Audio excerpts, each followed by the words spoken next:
It's being described as the biggest shock since the 2008 financial crisis. The European Union is the biggest trading bloc in the world, but its future has been questioned after Britain voted in favour of an exit.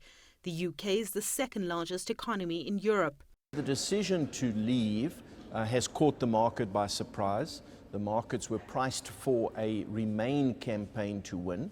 And so I think you're starting to see a fallout in the financial markets. So what you saw this morning, and we saw it happening from Australian trading time, when that announcement came out through the news wires, all those positions were triggered. And we saw that initial sell-off just because the market had positioned as a no exit trade.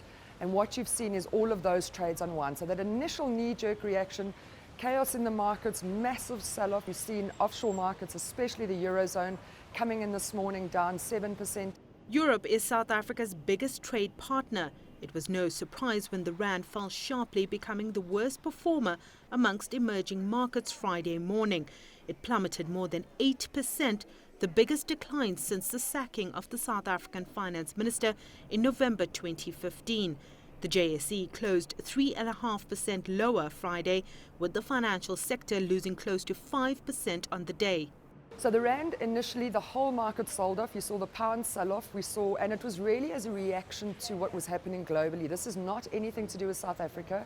Dollar strengthened, everything else weakened. Of course, one of those would be South Africa. So we saw the South African rand trading up at close to 15.45, but it quickly pulled down, mid-morning trading around that 15 level again.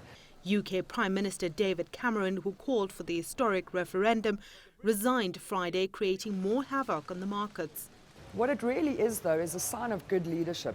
The man supported the UK staying within the Eurozone. He was very loud and very vocal about it, and he was very passionate about it. And he feels that if that's his view and the public of the UK economy has chosen not to go that way, how can he stand as their leader? Britain will now become the first member to leave the European Union in its 70-year history, which means the global economy is now in uncharted territory. The impact in South Africa is already being seen in the currency and on the JSE. And according to some economists, the impact for South Africa is going to be long-term, particularly on the trade front. Sumitra Nadu, CCTV, Johannesburg.